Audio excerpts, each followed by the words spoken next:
Good afternoon to all. Welcome to filler form. मैं रितु आप सभी का फिलर फॉर्म पे बहुत बहुत स्वागत करती हूँ। तो सभी लोग जल्दी जल्दी मेरे साथ कनेक्ट हो जाइए ताकि फिर आज की क्लासेस हम स्टार्ट करें। Good afternoon Rohit MSS।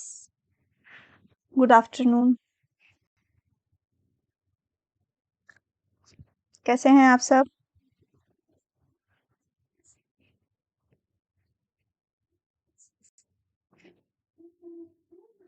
Good afternoon सीमा।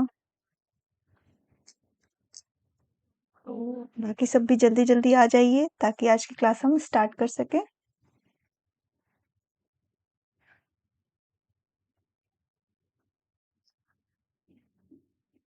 चलिए तब तक फिर कुछ जानकारी दे देते हैं ताकि जो लोग बाद में भी वीडियो देखें या फिर जो लोग नए लोग हैं उनसे भी बता दें कि जो फिलर फॉर्म है उसका हमारा टेलीग्राम चैनल भी है और इंस्टाग्राम भी है, तो आप वहाँ पे भी जाके हमको फॉलो कर सकते हैं। और जो लोग अभी नए हैं वो टेलीग्राम चैनल को ज्वाइन कर लीजिए ताकि वेडनेसडे को हमारी हर वेडनेसडे को एक गूगल मीट होगी जिसमें हम आपके सारे प्रॉब्लम्स को सुनेंगे समझेंगे। ठीक है, गुड आफ्टरनून।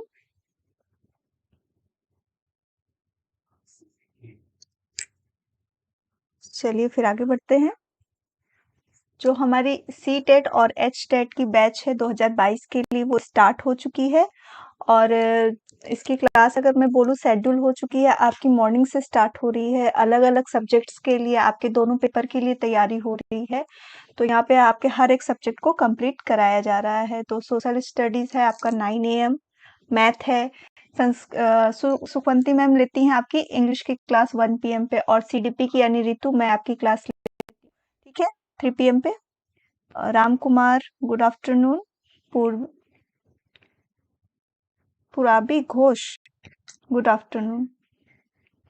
चलिए और EVS की क्लास आपकी सोनाली मैम लेती हैं और आरती मैम आपकी रात में 10 बजे हिंदी की क्लास लेती हैं। गुड आफ्टरनून माही, सभी को गुड आफ्टरनून। तो आगे बात करते हैं। जो सीटेट की तैयारी हो रही है ये हमारे दोनों पेपर के लिए हो रही है, पेपर फर्स्ट और सेकंड, और ये क्लासेस आपको फ्री में मिल रही हैं, कोई क्लासेस के लिए आपको चार्ज नहीं करना है। ठीक है, और जो CDP का सेक्शन मैं ले रही हूँ ये आपके फर्स्ट पेपर और सेकंड पेपर में दोनों में 30 मार्क्स के आते हैं और दोनों का जो कंटेंट मैं बोलूँ तो सेम है। ठीक है, तो इसमें कोई डाउट मत रखिएगा। फर्स्ट पेपर के लिए अलग है, सेकंड पेपर के लिए अलग है। तो यहाँ पे जो तैयारी कराएंगे हम दोनों पेपर के लिए कराएंगे। ठीक है, तो आगे बढ़ते हैं। तो आज हम पढ़ेंगे नए कॉन्सेप्ट को। तो अब आज के पढ़ने से पहले हम जानते हैं हमने कल क्या पढ़ा था। कौन बताएगा मुझे कि कल हमने क्या पढ़ा था? टेल मी कि कल हमने कौन सा टॉपिक डिस्कस किया था?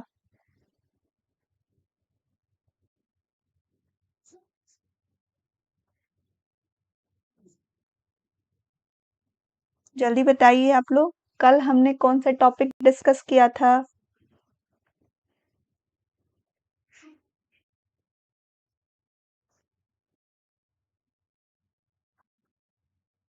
एनीवन? कोई भी? आप सब लोग मेरे क्लास में थे, आप सबको पता है कि मैंने कल एक टॉपिक आप लोग को पढ़ाया था, वो क्या था?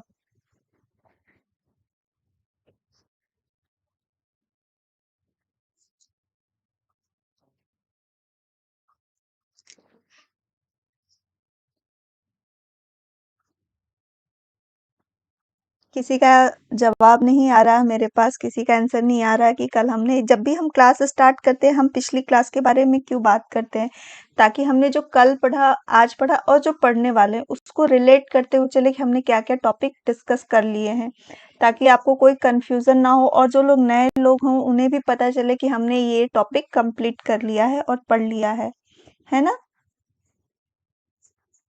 ओके, कोई बात नहीं, आप न्यू हैं, इसीलिए मैं ये चीज़ बोल रही थी कि कल भी हमने एक टॉपिक डिस्कस किया था, ठीक है? तो वो टॉपिक डिस्कस करने के बाद आज हम नया टॉपिक पढ़ रहे हैं, तो जो लोग नए हैं, उन्हें भी पता चलता चले कि हम पीछे क्या-क्या पढ़ चुके हैं, है ना?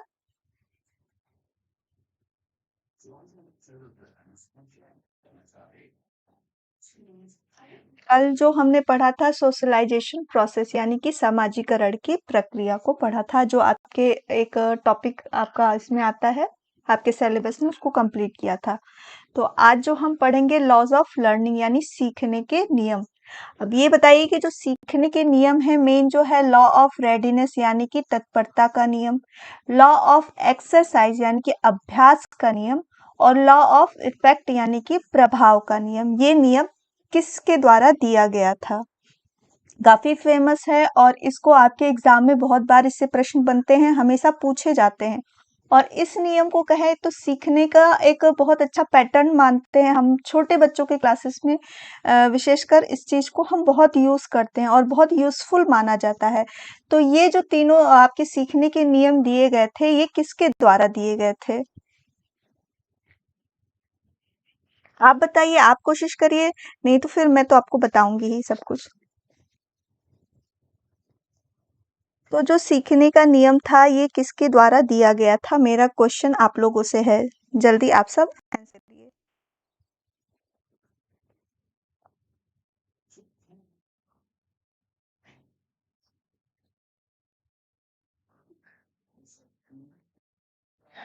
किसी को नहीं पता?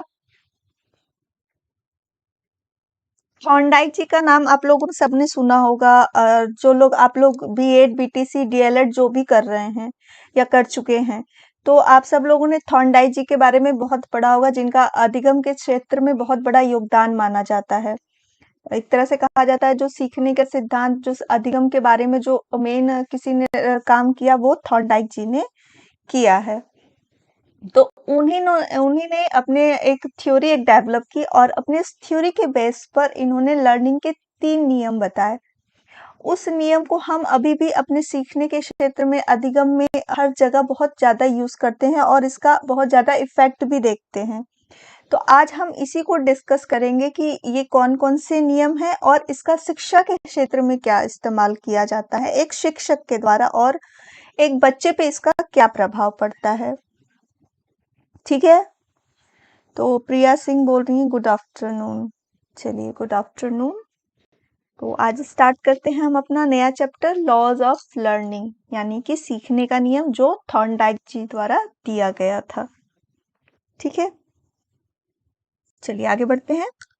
तो पहले जान जाते हैं कि जो ये नियम दिया था ये थॉर्नडाइक जी ने दिया था। इनका जन्म कहाँ हुआ था? अमेरिका में हुआ था।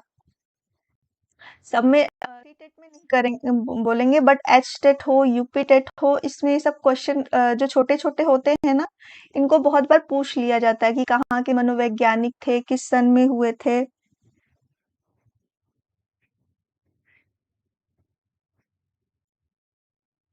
ठीक है, तो जो 1874 ईस्वी में हुआ था, ठीक है, थॉर्नडाइक लॉज ऑफ लर्निंग। ठीक है, थॉर्नडाइक अधिगम के सिद्धांत दिए थे। इनके द्वारा दिए गए सिद्धांत में अनेक मनोवैज्ञानिक, ठीक है, अधिगम को समझने में सहायता मिलेगी। मतलब इन्होंने जो अपना जो विशेष जो सिद्धांत दिया था किसके क्षेत्र में दिया था? अधिगम के क्षेत्र में दिया था। इन्होंने पशुओं पर प्रयोग कर अधिगम के सिद्धांतों को प्रस्तुत किया, इसलिए इसे पशु मनोवैज्ञानिक का पितामह भी कहा जाता है। ठीक है, इनका जो रिसर्च मेनली था वो किस पे था? वो आपके पशुओं पे किया हुआ था। ठीक है, थॉर्नडाइक ने जितने भी प्रयोग किए वो बिल्ली तथा चूहों पे किए। इनका जो फेमस एक्सपेरिमेंट माना जाता है वो बिल्ली पे किया था। उसी के आधार पे इन्होंने अपने ये नियम 3 दिए थे। इनके द्वारा दिए गए सिद्धांत को उद्दीपन अनुक्रिया सिद्धांत के नाम से भी जाना जाता है। थॉर्नडाइक की मृत्यु 1949 ईस्वी में हुआ था। ये आपका एक उनका जीवन परिचय मैंने दिया कि ये सब भी एग्जाम आपस में पूछे जाते हैं। ठीक है, चलिए। तो पार्थ, गुड आफ्टरनून। आपको बहुत दिनों बाद आज आप दिख रहे हैं क्लास में। जब मैं एमसीक्यू चला रही थी तब आपने किया था। तब से अभी जब से मैंने कंटेंट पढ़ाना शुरू किया, आप नहीं दिख रहे थे क्लास में। ठीक है? चलिए, अब आपको पता भी चल गया कि जो सीखने का नियम दिया था वो थॉर्नडाइक जी ने दिया था। इनका अधिगम के क्षेत्र में बहुत बड़ा योगदान माना जाता है और इन्होंने सीखने के क्षेत्र में जो काम किया वो इनका बहुत सराहनीय योगदान माना जाता है। ठीक है? तो जो इनके 3 नियम दिए गए थे उसके आधार पे जो आपके सीटेट का पैटर्न अगर मैं कहूँ तो उसपे बहुत सारे प्रश्न आपके पूछे जाते हैं। स्टोरी बेस्ड भी पूछे जाते हैं और डायरेक्टली भी पूछे जाते हैं।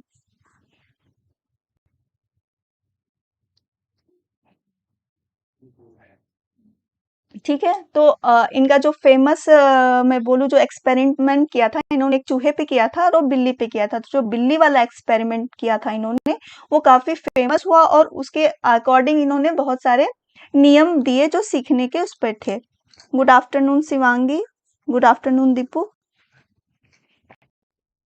ओके, कोई बात नहीं, पहली क्लास है तो जो भी मेरे डिस्क्रिप्शन में जाएगा मेरे सारे क्लास की प्लेलिस्ट बनी हुई है और मैं आप लोगों को बता दूं कि मेरा जो आपका सिलेबस का है लास्ट लास्ट टॉपिक आप सबके चल रहे हैं क्योंकि मैंने बहुत सारे टॉपिक आप लोग को करा दिए हैं और जल्दी से मैं सोच रही हूँ कि आप लोग के टॉपिक कंप्लीट हो जाए तो ईयर वाइज मैं आपका एमसीक्यू कराना स्टार्ट कराऊंगी ताकि बहुत सारे क्वेश्चन हैं उनको भी कराने में बहुत टाइम लगेगा और पेपर फर्स्ट और पेपर सेकंड दोनों की मुझे करानी है तो थोड़ा-सा उस टाइम को भी लेते चलेंगे, है ना? और उस समय जब हम कराएँगे, तो आपके जो कॉन्सेप्ट क्लियर नहीं होंगे, हम उसको भी डिस्कस करते हुए चलेंगे, ठीक है? और जो भी टॉपिक आपको समझ में नहीं आता है या फिर कोई स्पेशल टॉपिक आपको पढ़नी है, तो आप मुझे बता भी सकते हैं, मैसेज भी कर सकते हैं, कमेंट बॉक्स में भी डाल सकते हैं या जो व्हाट्सएप नंबर है, वहाँ पे भी बता सकते हैं कि आपको ये कंटेंट चाहिए, ये पढ़ना है अभी।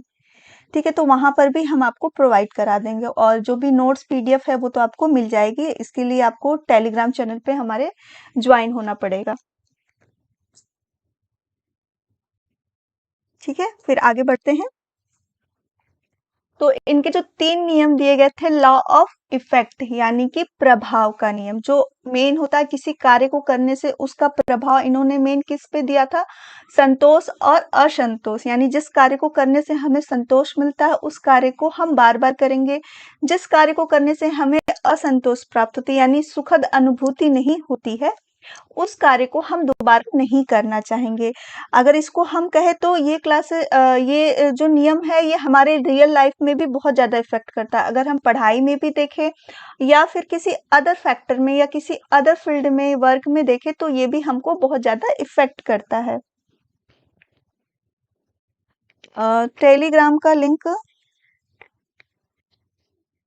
टेलीग्राम का लिंक आपको दिया हुआ है जब आप डिस्क्रिप्शन में जाएंगे डिस्क्रिप्शन आप बॉक्स खोलेंगे तो उसमें सी टेट का सीडीपी का फिलर फॉर्म का सीडीपी का क्लास का टेलीग्राम चैनल दिया हुआ है ठीक है तो वहां पे जब आप क्लिक करेंगे ना तो आप उससे सीधे ज्वाइन हो जाएंगे और बहुत सारे बच्चे मेरे से अभी ज्वाइन हुए हैं उसी लिंक के द्वारा टेलीग्राम में तो आप लोग भी वहां पर कर सकते हैं ठीक है और ईवीएस की क्लास मैम बहुत खुद परेशान है मेरी मैम से बात हुई थी ईवीएस की मैम का क्या है टेक्निकल इशू की वजह से उनकी 2 दिन क्लास नहीं हो पाई है ठीक है तो मे बी आज चांसेस है वो क्लासेस वो भी आप लोगों से बात करने के लिए हर तरीके से बहुत ज्यादा कोशिश कर रही हैं मैसेज भी उन्होंने डाल दिया था ठीक है माही तो उनके कुछ टेक्निकल इशू आ गए थे जिसकी वजह से उनकी क्लास स्टार्ट नहीं हो पाई है तो आई होप आज उनकी क्लास स्टार्ट रहेगी 6 PM पे Pooja Yadav good afternoon Sudarshan Kumar good afternoon सभी को तो ठीक है अभी हम पढ़ाई पे फोकस करते हैं सब कि लॉ ऑफ इफेक्ट यानी प्रभाव का नियम लॉ ऑफ एक्सरसाइज जैसे यहाँ पे emotional reaction of the learner यानी किसी कार्य को करने से वो कितना ज्यादा अपने आप को कनेक्ट हुआ क्या प्रभाव पड़ा वो अधिगमकर्ता पे डिपेंड करता है और पॉजिटिव आउटकम किसी भी कार्य करने से हमें क्या होता है पॉजिटिव यानी रिवॉर्ड मिलता है या फिर उसको संतोष प्राप्त होता है तो वो रिपीट बिहेवियर होता है हम उसको बार बार करते हैं ठीक है फिर लॉ ऑफ एक्सरसाइज, ये क्या है? अभ्यास का नियम। यानी encourage repetition of acquire skills, जो भी हम अभ्यास करते किसी चीज को जो सीख रहे हैं, हम उसको बार बार जब करते हैं तो क्या होता है, वो क्रिया और दृढ़ होती है और मजबूत होती है और हम उस कार्य को अच्छा करने लगते हैं। ठीक है। फिर आता है प्रैक्टिस मेक परफेक्ट। ये आप लोगों ने हमेशा सुना होगा कि प्रैक्टिस क्या करता है, हमें हमेशा परफेक्ट बनाता है। जितना भी हम अभ्यास करते हैं, जितना भी हम अभ्यास करेंगे, उस कार्य को हम उतने अच्छे तरीके से करेंगे। जैसे अभी मैं बोलूं कि आपने ये टॉपिक पढ़ लिया, इस टॉपिक को पढ़ने के बाद से जब आप क्वेश्चन को सॉल्व करेंगे, जितने भी अभी तक क्वेश्चन आए हुए हैं और जो भी आपके एमसीक्यूज मिलते हैं, जब आप जिसको उतना प्रैक्टिस करेंगे इस चैप्टर के बेस पे, तो आपका क्या होगा, इसका नॉलेज ज्यादा बढ़ेगा और आप हर क्वेश्चन को कर पाएंगे। फिर लॉ ऑफ रेडीनेस, यानी कि तत्परता का नियम। Physically, mentally and emotionally status of learner. किसी भी चीज को सीखने से पहले हमें तीन चीजों के प्रति हमेशा वो होना चाहिए कि हम शारीरिक रूप से कितने उस कार्य को करने के लिए तत्पर हैं, या और मेंटली मानसिक रूप से भी तैयार हैं, और इमोशनली यानी हम भावनात्मक रूप से भी तैयार होंगे, तभी हम उस कार्य को सीख पाएंगे। ठीक है। फिजिकली यानी हम थके हुए नहीं हैं, फ्रेश हैं तो कर लेंगे। मानसिक रूप से कि जो हमारा सीखने का कहें, मानसिक रूप से हम किसी कार्य को करने के लिए तत्पर हो गए, रुचि हमारी हो गई, इंटरेस्ट हो गया, तो हम उस कार्य को करेंगे। इमोशनल यानी हमको जो चीज सीखना है, हम उससे कितने इमोशनली अटैच हैं, भावनात्मक रूप से उससे कितने जुड़े हुए हैं, तो ये चीज होती है, हमें तत्परता देती है उस चीज को सीखने के लिए। ठीक है। जैसे एक ठंडा वातावरण अगर हम बोले, तो वो क्या करेगा, निगेटिव लर्निंग एक्सपीरियंस। हमारे अगर हम बहुत हमें ठंड लगती है तो हमें बहुत कार्य करने की इच्छा नहीं होती है, बजाय वो हमको पसंद है फिर भी, है ना। तो ये चीज इन्होंने तीन बातें बताई थी सीखने के बारे में। यहाँ तक क्लियर है आप सबको? आगे भी हम इसको डिटेल में अभी पढ़ेंगे कि इसकी शिक्षा के क्षेत्र में क्या क्या यूज है। सुदर्शन क्या बोल रहे हैं, नहीं हो रही है मैम? क्या नहीं हो रही है? सुदर्शन जी क्या बोल रहे हैं, नहीं हो रही है? आपका टेलीग्राम पे जुड़ नहीं पा रहे हैं?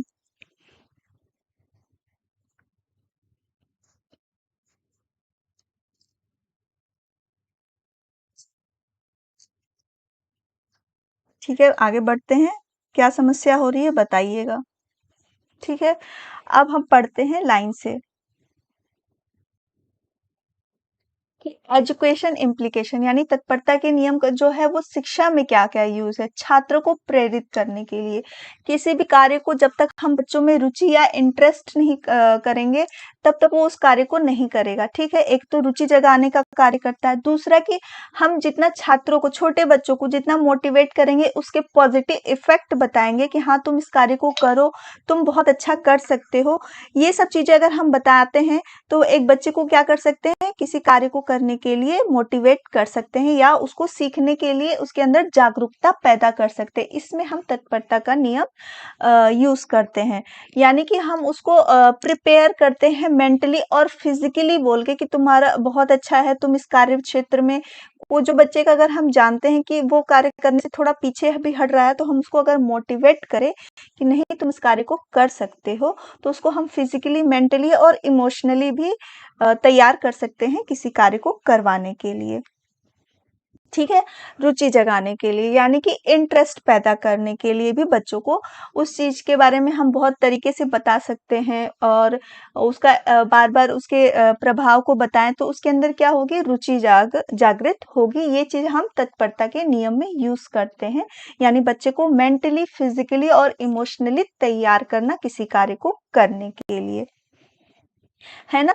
तो ये हमारा हो जाता है तत्परता का नियम। चलिए फिर आगे बढ़ते हैं। अभ्यास का नियम, अगर अभ्यास के नियम को हम देखें तो बेसिकली ये बहुत ज्यादा यूजफुल कहेंगे एजुकेशन में, कि जितना हम अभ्यास करेंगे, और मैथ ऐसा सब्जेक्ट है कि उसमें आपको अभ्यास ही मांगता है। जितना आप उसको अभ्यास करेंगे, जितना प्रैक्टिस करेंगे, मैथ हुआ, साइंस हुआ, फिजिक्स हुआ, केमिस्ट्री हुआ, ये सब चीज़ों के लिए क्या होता है, आपको अभ्यास की ज़रूरत होती है। या फिर हम ग्रामर, हिंदी ग्रामर या फिर इंग्लिश ग्रामर, जिस चीज़ों को हम पढ़ना छोड़ देते हैं और केवल सीख के वहीं पे छोड़ दिया, तो वो चीज़ें हमें लर्न नहीं होती हैं, हम उस चीज़ को नहीं सीखते। उसके लिए हमें सबसे ज़्यादा क्या ज़रूरी होता है, उसको अभ्यास करना। जितना हम उसको अभ्यास में लगे रहेंगे, वो चीज़ें हमको उतनी ज़्यादा अच्छे से याद होगी, और उस वस्तु के बारे में जो हमारी स्मृति बनेगी वो दृढ़ होगी।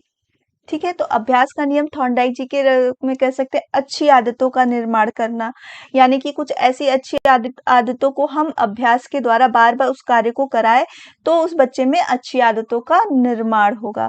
जैसे कि कोई बच्चा अगर अपने घर में कोई सामान तोड़ देता है, उससे गलती से टूट जाता है, तो एक पेरेंट्स क्या करेगा, पहले उसे डाँटेगा, डाँट के हटा दिया तो फिर क्या होगा कि वो उस चीज़ में डर हो जाएगा। लेकिन यहाँ पर हम अगर कहें कि ये वॉस किसने तोड़ा या गमला किसने तोड़ा, जो भी बच्चा है आप सच बता दो, तो मैं आपको नहीं डांटूंगी या नहीं डांटूंगा। ठीक है, बच्चे ने सच बता दिया, आप कुछ हिदायत देकर उसको प्रशंसा भी की, तो यहाँ पे बच्चे में कौन सी आदत डेवलप हो गई, सच बोलने की, कि सच बोलने पर हमें पनिशमेंट नहीं मिलता है, बकायदे हम कुछ सीखते हैं। और बुरी आदतों को भी छुड़ाना भी होता है कि अगर कोई बच्चा गलत कार्य कर रहा है, हम उसको उस चीज़ के लिए पनिशमेंट दे देते हैं, और उस पनिशमेंट से उसके ऊपर एक प्रभाव पड़ता है कि ये कार्य हमें नहीं करना चाहिए, और वो जब इस तरह का कार्य करता है, उसे पनिशमेंट मिलता है, तो वो क्या होता है, धीरे-धीरे उस कार्य को करना छोड़ देता है। सही उच्चारण, जितना भी हम शब्दों को बार-बार रिपीट करेंगे, बोलेंगे, देखेंगे, वो चीज़ क्या होंगी, वो हम उसको ज़्यादा सीखेंगे।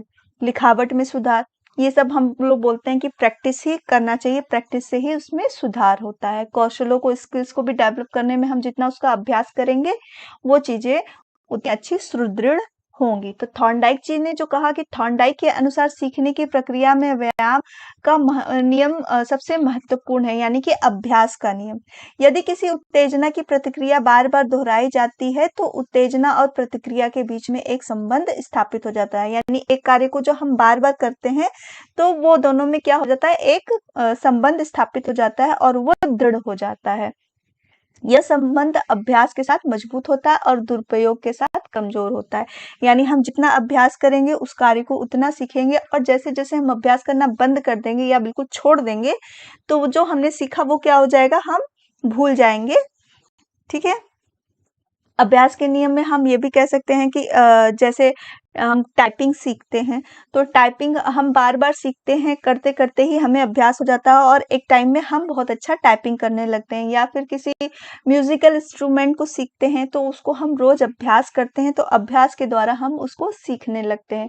बच्चों में जब पोएम लर्न करवाओ या फिर कविता लर्न करवाइए, तो बार-बार जब उनको बोला जाता है, तो याद करते-करते उनको बार-बार दोहराने से क्या होता है, वो उन्हें याद हो जाता है। यानी अभ्यास करने से कोई भी जो प्रतिक्रिया है या जो कार्य हम कर रहे हैं, उसका संबंध बहुत मजबूत हो जाता है। ठीक है? फिर नेक्स्ट हम चलते हैं अभ्यास के नियम में 2 नियम और दिए गए थे इसके साथ। एक था उपयोग का नियम, यानी कि लॉ ऑफ यूज़। उपयोग के नियम के अनुसार थॉर्नडाइक के शब्दों में जब एक स्थिति और प्रतिक्रिया के बीच में एक परिवर्तनीय संबंध बनाया जाता है, जो कि संबंध की ताकत है, तो अन्य चीज़ों के समान रूप में बढ़ जाती है। अगर सीधे लैंग्वेज में हम बोले कि जिस कार्य को हम बार-बार करते जाते हैं, उससे हमारा संबंध दृढ़ हो जाता है, और उसको हम अब यूज़ में लेके आते रहते हैं, यूज़ करते रहते हैं, तो वो चीज़ क्या होती है, हमेशा याद होती है। जैसे मैंने टाइपिंग का आपको उदाहरण दिया कि जितना हम उसको अभ्यास करेंगे, वो हमारा दिन पे दिन बेटर होता जाएगा। वहीं पे अगर हमने अभ्यास करना छोड़ दिया, बहुत समय से यूज़ नहीं किया, या कोई कहे कि जो म्यूज़िक इंस्ट्रूमेंट बजाता है, उसने अभ्यास किया, अभ्यास करते-करते उसे सीख लिया, लेकिन एक समय उसने बहुत सालों से उसको छोड़ दिया। वो हमारा होता है अनुपयोग का नियम, यानी जब कोई चीज़ हमने सीख लिया और उसको वहीं पे छोड़ दिया, दोबारा नहीं किया, तो वो क्रिया क्या हो जाती है, हम भूल जाते हैं, और वो दोबारा से उसका संबंध रिलेट नहीं हो पाता। और उपयोग का नियम कहता है, हम जिस क्रिया को बार-बार करते जाते हैं, उससे हमारा संबंध दृढ़ होता जाता है, और उसको हम इन फ्यूचर भी यूज़ करते रहें।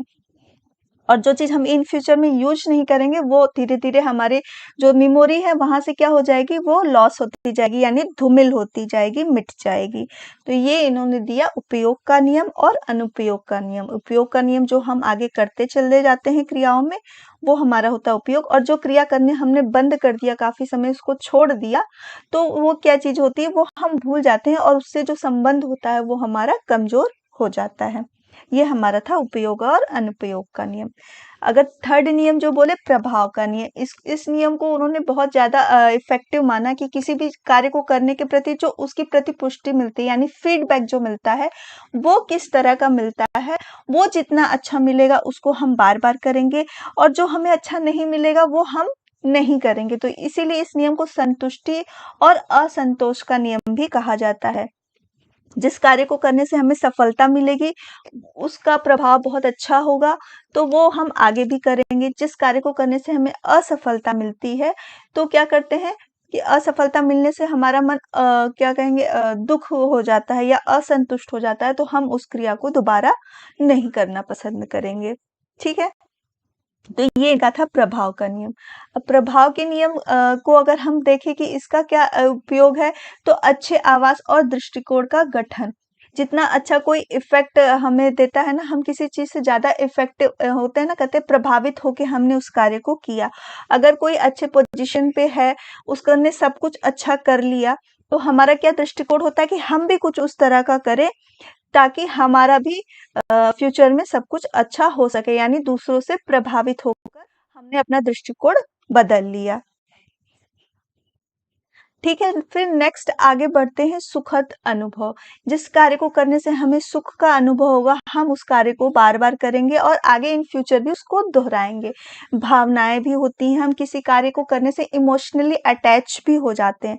सुखद भी हमारा क्या होता है, एक इमोशन ही होता है। किसी कार्य को करने से हमारी कुछ इमोशनल फीलिंग्स जुड़ी होती हैं, उस कार्य को भी हम करने की कोशिश करते हैं, उसके प्रभाव को भी देखते हैं।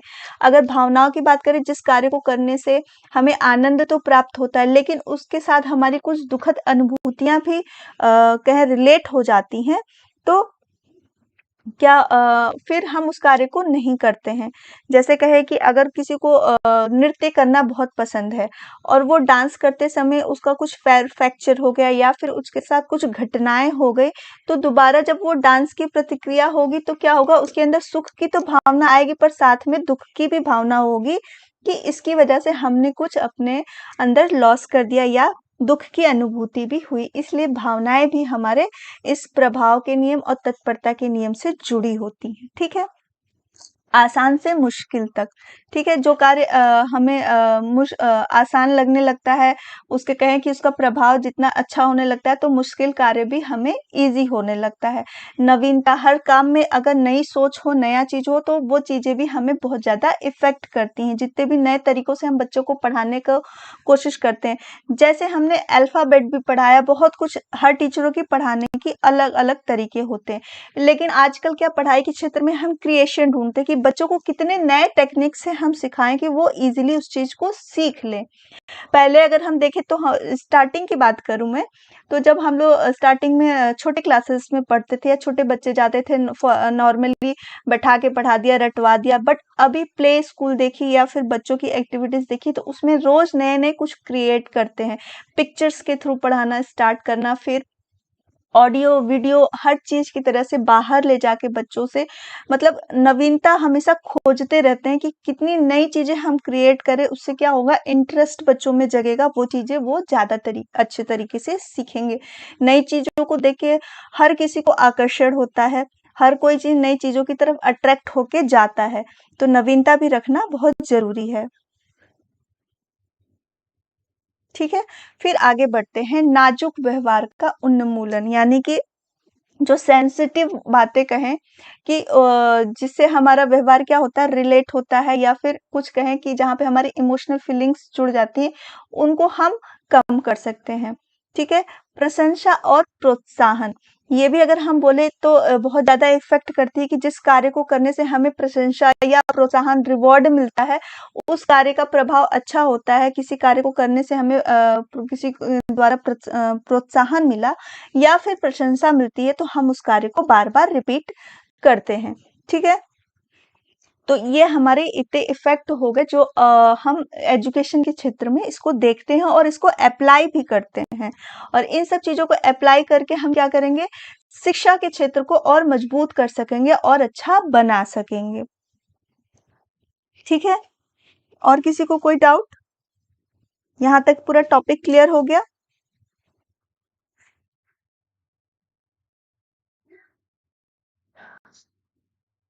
आप लोग यहाँ तक ओके कर दीजिए।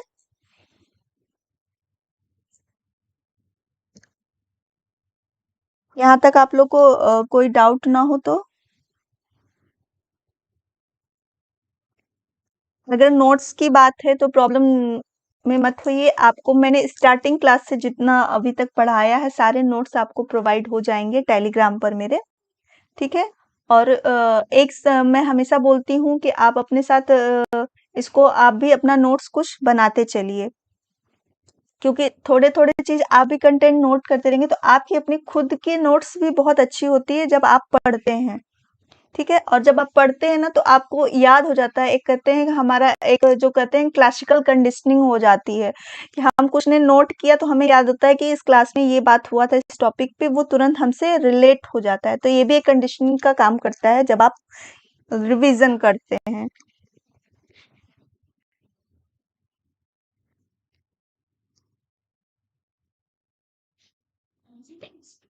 चलिए, फिर आगे बढ़ते हैं कि थॉर्नडाइक जी के ये तो 3 नियम प्रमुख थे, लेकिन इसके अलावा भी इन्होंने इनके 5 गौड़ नियम बोले जाते हैं, वो मेन थे। और 5 नियम इनके गौड़ नियम माने गए थे, जो इन्होंने आप लोगों ने वो प्रयोग आपको याद होगा जो उन्होंने बिल्ली के प्रयोग किया था, एक बार मैं उसको बता देती हूँ, उसी के आधार पे मैं इसको करते हुए चलती हूँ।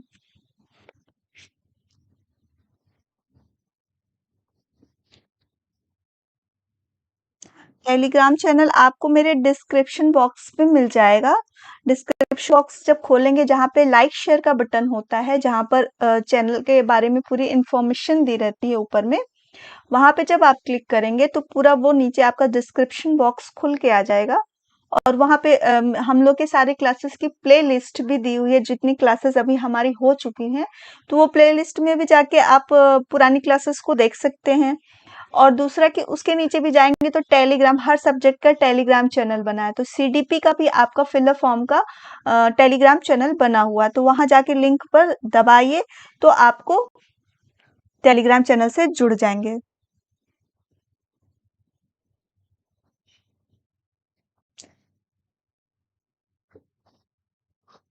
4 दिन ही हुआ। माही, आप क्या टेलीग्राम चैनल से मेरे जुड़ी हैं? जहां तक मुझे लग रहा है कि आप मेरे टेलीग्राम चैनल से नहीं जुड़ी हैं। पार्थ, हाँ, बिल्ली पे जो प्रयोग किया था वही उन्होंने भोजन रख दिया उसके सामने, और भोजन रखने के बाद उसको एक पिंजरे में बंद कर दिया और वहां एक लीवर दबा दिया, जिसको दबाने से वो पिंजरे का दरवाजा खुलता था। बट स्टार्टिंग में बिल्ली भूखी थी, उसे पता नहीं था कि पिंजरा खुलता कैसे था, तो वो कई अनुक्रियाएं उसने उसके अंदर करी। तो बहुत सारी अनुक्रियाओं के बीच में ही, यानी कि जो उसने रिस्पॉन्स किया, उसी रिस्पॉन्स के दौरान उससे उस लीवर का बटन दब गया और उस विंडो का दरवाजा खुल गया और वो जाके भोजन प्राप्त कर लिया। ठीक है? चूहे पे किया था, कुत्ते पे पावलोव जी ने किया था। ठीक है? वो पावलोव की थ्योरी है। इन्होंने बिल्ली और चूहे पे किया था, थॉर्नडाइक जी ने। ठीक है? तो यही वो सुन लिया कि बहु अनुक्रिया, यानी कि जब किसी को कार्य हम कोई सीखते हैं या करते हैं तो उससे पहले कुछ ऐसी अनुक्रियाएं होती हैं जो उस कार्य से रिलेटेड नहीं होती हैं, यानी हम उस टारगेट तक नहीं पहुंच पाते हैं। जैसे उस बिल्ली ने खाने तक पहुंचने के लिए बहुत सारी प्रतिक्रियाएं की जो निरर्थक थी। क्रियाओं को करने के ही दौरान उससे लीवर का बटन दब गया और वो क्या हुआ कि वो दरवाजा खुल गया और उसने दरवाजे खोल के भोजन को प्राप्त कर लिया। ठीक है? तो ये हो गया उनका बहुअनुक्रिया, यानी हम जब किसी कार्य को करने चलते हैं तो पहले प्रयास में अगर हम सफल नहीं होते तो दूसरा प्रयास करते हैं, दूसरा नहीं सफल होता है तो तीसरा करते हैं, यानी एक क्रिया को करने के लिए, सही रिस्पॉन्स पाने के लिए उससे पहले हमारी बहुत सारी अनुक्रियाएं होती हैं। ठीक है, फिर मानसिक स्थिति का नियम यानी मेंटली किसी को तैयार करना, किसी चीज में रुचि, इंटरेस्ट हो जाना। तक वो मेंटली कहेंगे तैयार नहीं रहेगा या रुचि नहीं होगी, तब तक हम उसे उस कार्य को नहीं करा पाएंगे। जैसे एक उदाहरण में कहे कि अगर हम घोड़े को खींच कर पानी के तक लेके जा सकते हैं, लेकिन उसे हम पीने के लिए मजबूर नहीं कर सकते हैं जब तक कि वो खुद से पीना ना चाहे। यहाँ पे मानसिक स्थिति का नियम वही कहा गया। आंशिक क्रिया का नियम यानी जो कोई क्रिया हम करने जाते हैं तो उसके बहुत सारे पहलू होते हैं, हम उन पहलुओं पे ध्यान ना देकर विशेष क्रियाओं पर ही अगर ध्यान दें, यानी किसी कार्य को छोटे छोटे रूपों में या टुकड़ों में तोड़ के हम किसी कार्य को करें, तो वो क्रिया को हम जल्दी सीख लेते हैं और जल्दी कर लेते हैं। ठीक है, तो ये हो गया आंशिक क्रिया का नियम। अगर हम छोटे बच्चों पे इसे अप्लाई करें तो कैसे करेंगे? जैसे हम अभी मैं अगर अपने बच्चों पे भी मैं इसको बहुत ज़्यादा अप्लाई करती हूँ, मेरे दोनों छोटे बेटे हैं, ट्विन्स हैं, तो उन लोगों को क्या होती है जब मैं स्पेलिंग्स लर्न कराती हूँ तो काफ़ी छोटे स्पेलिंग्स तो वो फटाक से बोल देते हैं, राइम्स भी होता है उसमें, तो वो चीज़ें वो याद कर लेते हैं। लेकिन जब हमें काफ़ी एक सेंटेंस याद कराना होता है, क्वेश्चन आंसर याद कराना होता है, तो बच्चे तो छोटे-छोटे स्पेलिंग्स याद कर लिए, वो तो फटाक से याद हो जाता है। बट बड़ी चीज़ों को क्या करते हैं, हम सारे चीज़ों को इकट्ठा ना याद करा के उसे थोड़े-थोड़े टुकड़ों में याद कराएँ, या कोई बहुत बड़ी स्पेलिंग है उसको थोड़े से छोटे-छोटे रूप में अगर उनको हम याद कराएँ, तो उन चीज़ों को बच्चे बहुत जल्दी से याद कर लेते हैं। आप लोगों ने भी देखा होगा कि आप लोग भी जब कोई पढ़ाई करते हैं या किसी चीज़ को लर्न करते हैं या कोई आपके सामने बहुत सारा कार्य होता है, तो आप क्या करते हैं, उन कार्यों को एक छोटे-छोटे रूपों में डिवाइड कर लेते हैं, यानी तोड़कर उस कार्य को करना शुरू कर देते हैं। ठीक है, सादृश्यता का नियम यानी कि अ, जो वर्तमान स्थिति है, जिस समय हम कोई नया कार्य करने जा रहे हैं, तो अपने पूर्व अनुभव को उसमें सम्मिलित करके नए कार्य को सीख जाना, यानी सादृश्य करना। या जो हमारी वर्तमान स्थिति में किसी समस्या में है, वैसी स्थिति में या समस्या को हम पहले सॉल्व कर चुके हैं, तो उसका जो उपयोग हमने किया उस समय, जो हमने कहें कि क्या क्या बोलेंगे आप लोग, याद दिलाइए? यानी पूर्व अनुभव को नए अनुभव से जोड़ देना, वो हमारा हो जाता है सादृश्य अनुक्रिया। जैसे अगर हम कहें कि साइकिल हमने चलाना सीख लिया, और साइकिल चलाते-चलाते ही हमने बाइक चलाना सीख लिया, तो हमने साइकिल की क्रिया को बाइक की क्रिया में यूज़ कर लिया, तो वो क्या हो जाता है, दोनों एक-दूसरे से कनेक्ट हो जाते हैं।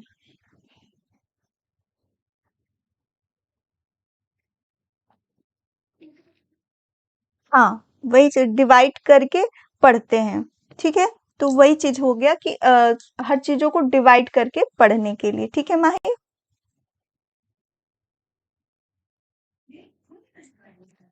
एनालिसिस यानी विश्लेषण करना। संश्लेषण में जो अगर हम बात करें कि इंग्लिश उसका मुझे याद नहीं आ रहा है, उसमें हम क्रियाओं को तोड़ के पढ़ते हैं। सचारात्मक स्थानांतरण का नियम यानी कि एक उद्दीपक के प्रति हम स्टिमुलेट्स के प्रति हम हमारी जो क्रिया होती है, उसी तरह से दूसरे उद्दीपक के प्रति भी हमारी दूसरी स्थिति में वो क्रिया हो जाना। जैसे अगर हम इसको उदाहरण से समझें कि पावलाव के उदाहरण से अगर हम समझें कि उन्होंने कुत्ते को भोजन दिया, और भोजन देने से पहले उन्होंने एक बेल बजा दी, तो बच्चा वो जो डॉग था वो क्या किया, वो बेल से संबंधित हो गया था। उस उसका उद्दीपक था, क्या था, बेल था कि बेल बजने पे मुझे भोजन मिलता है, ठीक है? तो भोजन मिलता है वो किससे, उस उद्दीपक से रिलेट कर लिया, बेल बजने से। तो फिर कभी भी बाद में जब ये क्रिया कई बार दोहराई गई, तो कभी भी जब वो बेल बजती थी, कोई भी बेल हो या तेजी से आवाज हो, तो उसका लार का स्राव होने लगता था, यानी उसको उम्मीद हो जाती थी कि मुझे भोजन मिलेगा। तो ये होता है कि एक उद्दीपक के प्रति जो अनुक्रिया हमारी सुदृढ़ हो चुकी है, दूसरे स्थिति में भी पढ़ने पे वैसा ही उद्दीपक अगर पढ़े तो उसमें भी हमारा रिस्पॉन्स सेम होने लगता है। तो ये हमारा होता है सचारात्मक स्थानांतरण का नियम, यानी एक उद्दीपक के प्रति जो प्रतिक्रिया होती है, उसी तरह से दूसरी स्थिति में पहुंचने पे उसी उद्दीपक का अगर फिर से हमारे सामने प्रस्तुत किया जाए, तो वही प्रतिक्रिया फिर से होने लगती है। ठीक है, क्लियर है यहाँ तक?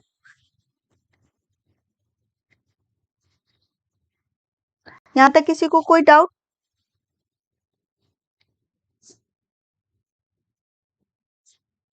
यहाँ तक किसी को कोई डाउट हो तो एक बार आप बता देना कि यहाँ तक समझने में किसी को डाउट है।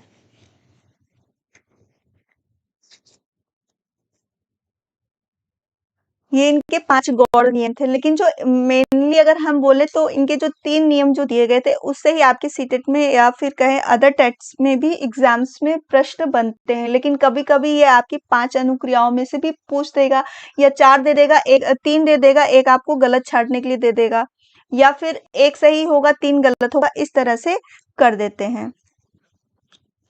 ठीक है, लास्ट वाले का क्या था कि जो सचारात्मक स्थानांतरण, जैसे कि मैंने बताया कि सचारात्मक सा कि किसी उद्दीपक के प्रति जो अनुक्रिया होती है वो उद्दीपक स्टिमुलस स्टिमुलस यानी किसी कार्य को उत्तेजित करने के लिए, किसी कार्य को करने के लिए जो उद्दीपक हमारे पास रिलेट हो गया हमारे दिमाग में, फिर दूसरे सिचुएशन में पढ़ने पर हम सेम उसी तरह का क्रिया करेंगे। जैसे कि अगर हम इसको एक एग्जाम्पल से सीखें, अगर हम बच्चे को अ से अनार पढ़ना सिखाते हैं, अल्फाबेट को सिखा दिया कि ये अ से अनार होता है, इस क्रिया को हमने कई बार दोहराया, अनार और अ को प्रस्तुत किया, बच्चे ने अ को पहचान लिया, ठीक है। अब वो अ अक्षर कई शब्दों में आता है, तो बच्चा क्या करेगा, जैसे ही वो अ अक्षर आएगा वो क्या करेगा, वो उसी तरह की प्रतिक्रिया करेगा जो अ से अनार को दिखाने पर वो बोलता था अ। तो वो जहां भी उस वर्ड को अ पढ़ेगा वो बोल देगा ये तो अ से अनार वाला अ है, ठीक है। तो यही होता है सचारात्मक स्थानांतरण का नियम, यानी एक उद्दीपक के प्रति जो प्रतिक्रिया अ, होती है वो दूसरे सिचुएशन में या स्थिति में पढ़ने पे फिर से उस तरह का रिस्पॉन्स आने लगता है, ठीक है।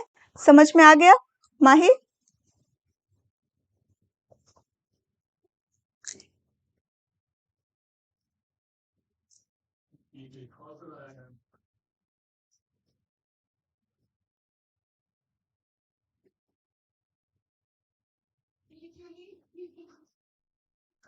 ओके, चलिए बहुत अच्छी बात है। तो लास्ट में मैं जाते समय आपसे यही करूंगी कि मेरी क्लास अगर अच्छी लगे तो लाइक करते जाना, ठीक है ना। और शेयर भी करिए कि और लोग भी ज़्यादा से ज़्यादा मेरे से जुड़े और सबको इस क्लास का फ़ायदा हो, क्योंकि मुझे पता है कि सी टेट के एग्ज़ाम के लिए लाखों लोग प्रिपरेशन कर रहे होंगे, तैयारी कर रहे होंगे। हर किसी में एक जो लक्ष्य बनाकर चले हैं हम आगे उसको क्लियर करना है, आगे बढ़ना है। तो आप अपनी हेल्प कर रहे हो, साथ में दूसरों की भी हेल्प होती चलेगी। और प्लस मेरे क्लास में अगर बच्चे आते हैं तो मुझे बहुत अच्छा लगता है कि बच्चे मुझसे पढ़ना पसंद करते हैं, है ना। एक क्वेश्चन में जाते जाते आप सबसे से पूछूंगी, जो प्राइमरी लेवल में होता है और नई शिक्षा नीति में भी माना गया है कि 30 जो एक टीचर होता है एक क्लास में 30 बच्चों पर टीचर का जो होता है वहां पे कितने टीचर होने चाहिए, 30 बच्चों में जो 30 बच्चों का क्लासरूम है वहां पे कितने टीचर प्रोवाइड होने चाहिए?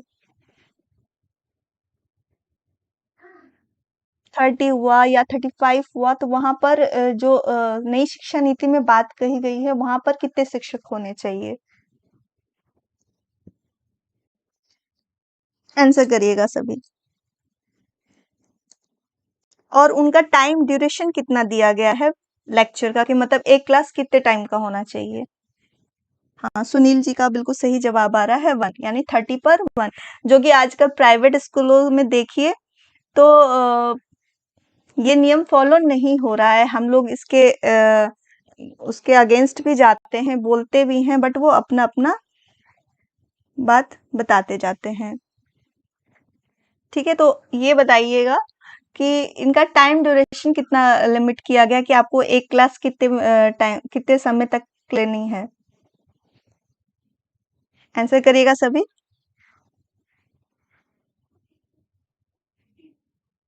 36 मिनट। 30, हाँ कौन सही है। हाँ, 30 पर एक टीचर, हाँ 30 मिनट्स का। Are you sure? Are you sure कि 30 मिनट्स ही होते हैं?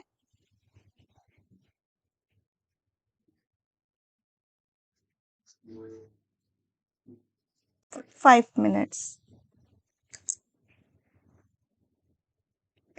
जो राम परवेश दे रहे हैं और माही बता रही हैं, ये लोग बिल्कुल एग्जैक्ट टाइम बता रही हैं। 40 मिनट्स रखे गए हैं, पर 45 भी चलते हैं, पर 40 मिनट्स जो है वो रखा गया है कि एक क्लास का ड्यूरेशन क्या होना चाहिए हमारा, 40 या 45 मिनट्स। अगर एक्यूरेट बात करें 40 मिनट्स की बात कहेगी, लेकिन हम इतने तो होते नहीं कि बिल्कुल 45 मिनट्स की ही बोले कि 45 मिनट्स ही होता है।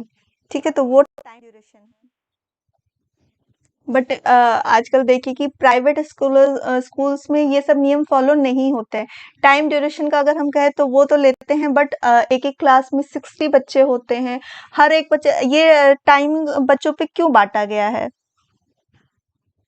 इसीलिए बांटा गया है ताकि जो टीचर है कि वो हर एक बच्चों को ध्यान से अच्छे से देख सके, हर बच्चे को अच्छे से जान सके, है ना?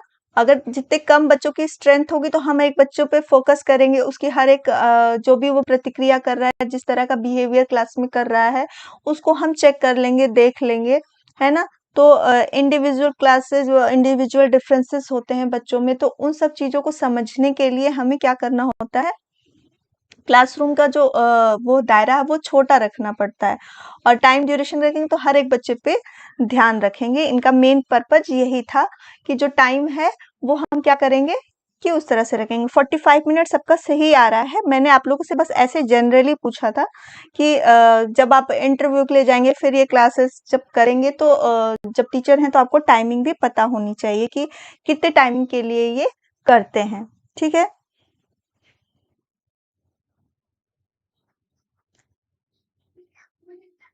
100 प्लस होते हैं, लेकिन एक क्लास में अगर हम देखें तो 100 नहीं है। वही तो मैं बोल रही हूँ कि नियम सब कहाँ फॉलो होते हैं।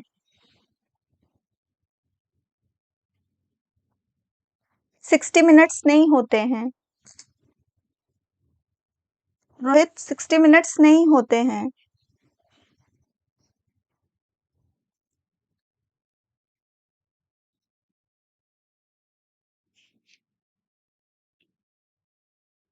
चलिए, ये बस मैंने ऐसे ही आप लोगों को क्वेश्चन किया था पूछने के लिए कि हाँ, आप लोग भी थोड़े से इंटरेक्ट हो, थोड़ा सा जब हम पढ़ाई कराने जा रहे हैं, शिक्षक बनने जा रहे हैं, तो हर एक छोटी छोटी चीज को देखें। बहुत कुछ ऐसी चीजें हो सकती है जो मुझे नहीं मालूम है, आपको पता हो, तो आपसे मुझे भी वो चीजें पता चल जाएंगी, है ना? तो ये सब चीजें हैं, आप भी कन्वर्सेशन कर सकते हैं, मैं भी पूछ सकती हूँ। तो दोनों जब करेंगे तो दोनों का इंटरेक्शन बढ़ेगा। ठीक है, हाँ, 45 मिनट्स होते हैं। बिल्कुल सही बोल रहे हैं। हाँ, 60 मिनट तो हम खुद नहीं पढ़ पाते हैं, तो बच्चों को कहाँ से? और एक टीचर को भी तो मेंटली उतना तैयार होना चाहिए, 1 घंटा बोलना, और स्पेशली छोटे बच्चों के साथ। कभी आप छोटे बच्चों को आधा घंटा पढ़ा के देखो, सिर्फ एक बच्चे को आधा घंटा पढ़ा के देखो, आप देखो कितना मेंटली अपने आप को कहेंगे सर पे लगता है कोई पत्थर रख गया हो।